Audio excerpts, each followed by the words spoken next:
did a Tribeca Tribune article, 2009. This was through the Manhattan Vet Center, which is where I was getting therapy or something from, but you'll see.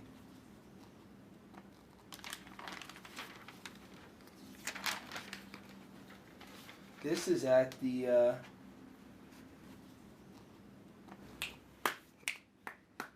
ceremony right after the crash.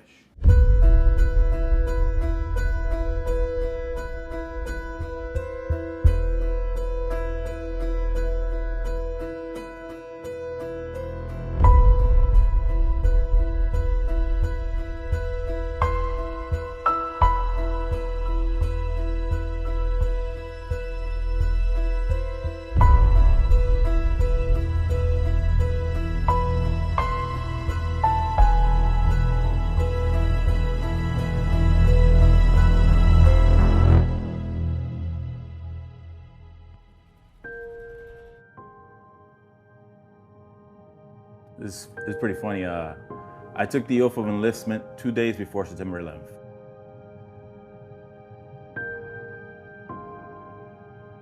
I woke up and, you know, typical day, I turned on the TV, see the weather, and I see it all over the news. A plane just hit the World Trade Center. It's like, okay, maybe it might be an accident. And then a second one hits a few minutes later, and I was like, whoa, I think we're under attack. I mean, it was like my backyard was like literally attacked. Like I was so personally violated. It was instantaneous almost. I'm joining the Marines. Met John Dugan then, I believe he was a Lance Corporal at that time. Senior Lance Corporal. I know it's not a thing, but it was back then. Him and then George. The Marine Corps has this funny way of treating his Marines. If they know that you don't like somebody in the platoon, guess what? That person's gonna be your roommate. You know, we had our little arguments here and there, but after that, we became like best friends. We were in at a good time. We had a good group. So we were actually on the 31st MU. We were in Oki. I don't know what we were doing. I can't remember. I just remember my staff sergeant saying, like, what do you know about Fallujah?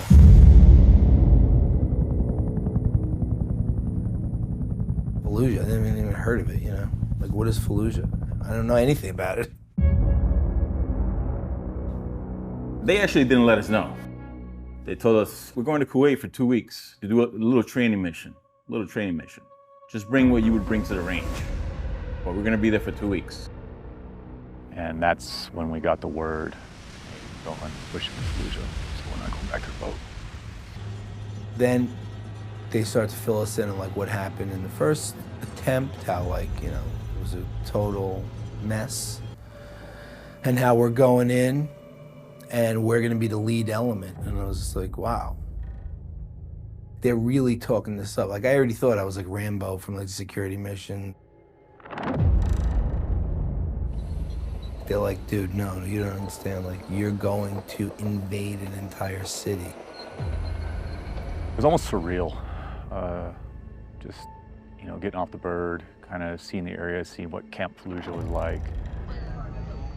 We're chilling in the tent. All of a sudden, boom! Tent next to me explodes. An incoming mortar, you know, hit a Humvee right in the turret. You know, took the whole Humvee out. Marines are already dying, and you know, I just got here. It didn't hit me until I actually saw one of my friends injured. They're like, all right, you know, November 8th is the day, D-Day. We're staged, getting ready to push into the city to finally begin the assault. And we're in a track. We were only supposed to fit so many Marines in a track, and we were way overloaded. Guys were sitting on each other's heads.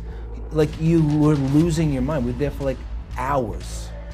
So some of us decided to, you know, pop the tops and sit on top of the track, feel more comfortable. One of my friends was on top of the amphibious assault vehicle, because he wanted to see the Miklik. This explosion goes off. Our track gets direct hit. You know, they talk about time slowing down. At that moment, like, time slowed down. Like, I had all this time, it seemed like, to just think about what I needed to do. All I could feel was the blood on the ground and the amphibious tracks. That's all I could feel, and I heard people screaming. So I'm laying there, just on top, where there's just a pile of bodies, and Johnston ends up like falling on top of me, and I just remember him saying, "Hey, is this Sloniker?" I was like, "Yeah, what's up?" He's like, "I can't feel my arm."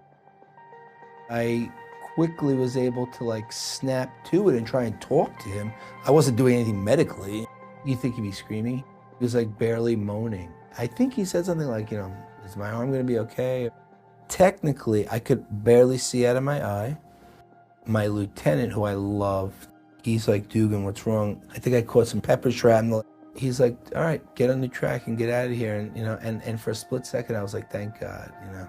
But then I literally looked around and I saw like all my guys, and like this total mind shift where I was like, there is no way I'm leaving.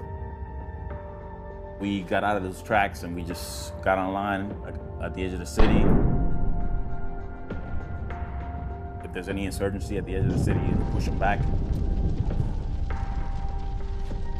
That's when I woke up. I was like, oh, this is real. This is real life. Building just east of them. So 2 fire teams, including myself, and an assault detachment went to the building, fired a small rocket in, and they said, all right, go in and come out with them dead. The scariest thing ever is to know, like, you can go into a building thinking, oh, there might be somebody in here, or maybe there is, maybe there isn't, but to know that there is definitely people in that building, it's the scariest feeling you ever have in your life. You know, because initially we took key objectives, and then after those objectives were taken, we switched to, you know, the clearing part of, you know, the Fallujah, where we had different blocks. We would go and clear this block this day or whatever else. Yeah, in that kind of environment, you kind of develop that attitude real quick, that if it's life or death. You're either gonna make it or you're gonna be that guy curled up in a ball about to get killed, you know. You don't want to be that guy. You gotta take action.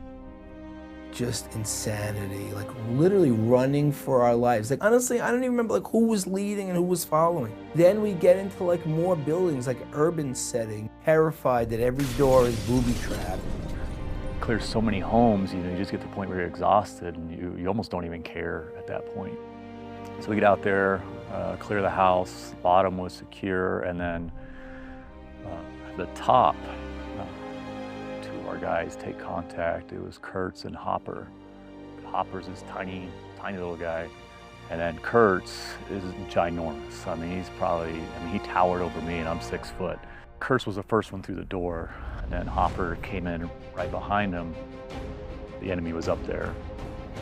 One of them tried to pin a grenade between himself and Kurtz. That's it, I'm staring 2 feet from him, and he just like shoved him and shot him, and the guy tripped and fell the second it was going off. Somehow, I think Kurtz got away unscathed with that. Hopper got some shrapnel. When we finally pulled out of Fallujah, we were gonna go up north by the Korean village to help with some elections up there. We have to go do 2 security missions. So we're going into like 2 53s, CH-53s. 2 birds always fly together, so we had our 2 sticks. And then stick 1, the bird on the left, and then stick 2, I had some friends on that one, so you know, fly with these guys. So I decide I'm gonna walk over here, try to get on their stick, and Lieutenant Fuller's like, what are you doing? We load up, I see my lieutenant staring at me, and he's like, Dugan, there's no room, go in the other one. So I go in the other one. He's like, no, you need to get back over to your bird. And then I remember Jerez and Dugan coming back together along with me, and 2 birds lift off.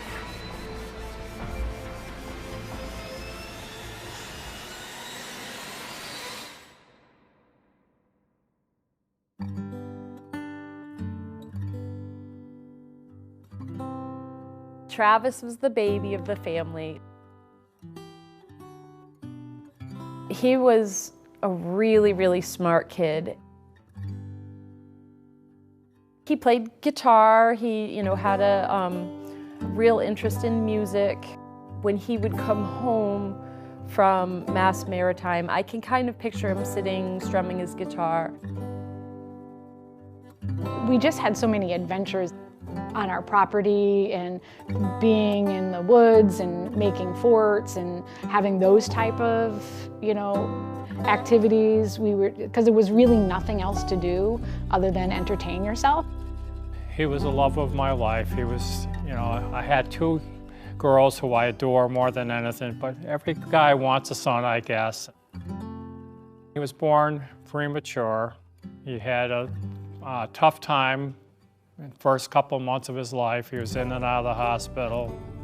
When he was old enough to talk to his friends and stuff, he told his friends he was born immature. I woke up every morning to the sound of Legos being spilled out of a box, and he'd be in front of them all day long. That was one of his favorite activities.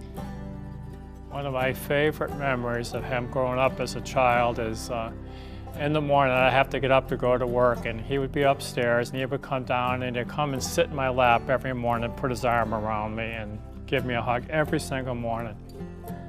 So senior year, I spent a lot of time with him on cruise.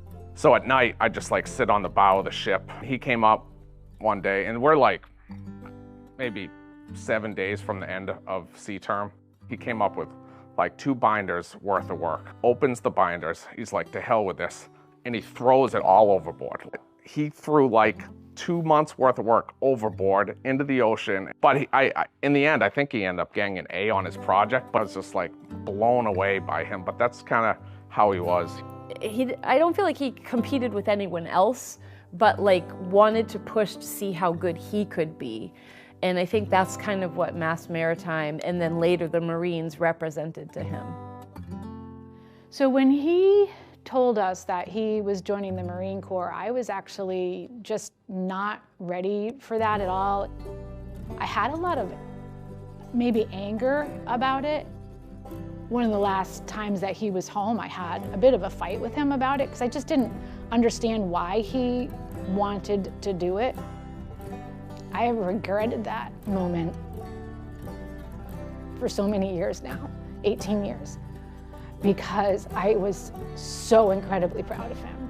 And I just always hoped that he knew that I was.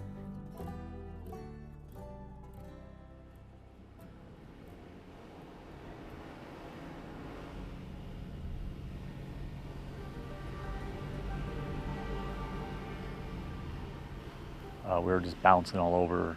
I remember looking out the back and I thought I saw rocks. I mean, it was dark, it was hard to see. Finally, we started stabilizing and I remember seeing a flash.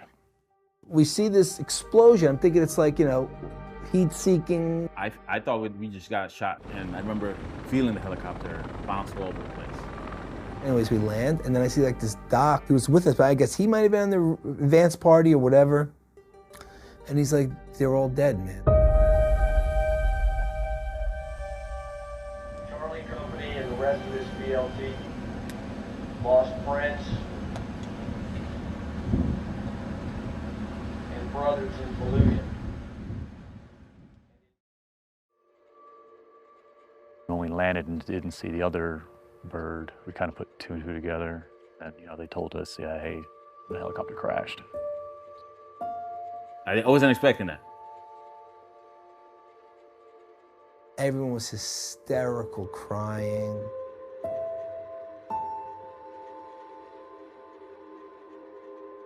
Half my platoon was killed. These guys would have been at my wedding party.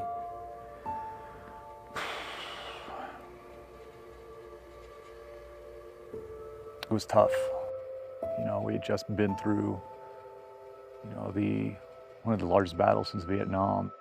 Most of the company had survived at that point for them to just go down on a helicopter crash. When his helicopter went down before that, I asked him, he only had a little while left to go in the service, not real long. And I said, are you going to recommission, are you going to stay in or whatever? He says, if my men are still here, he says, I won't leave. I think a lot of us felt guilt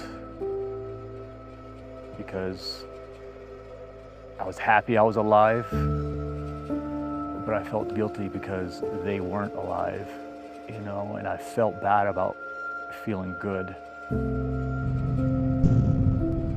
War and combat or not,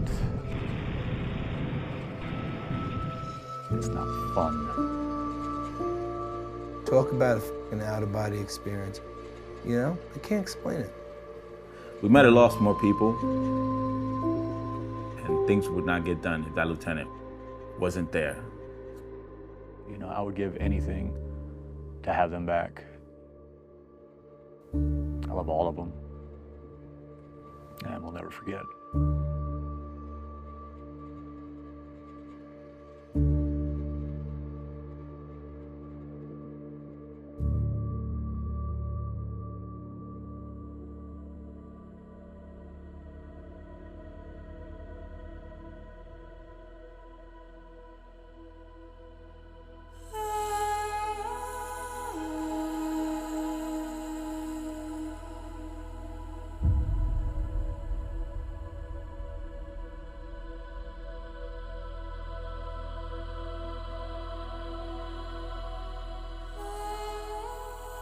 One thing to take away from it is be kind to people, do the right thing. That was basically what he was about. Yeah. And pick the right heroes to admire and model yourself and learn from them.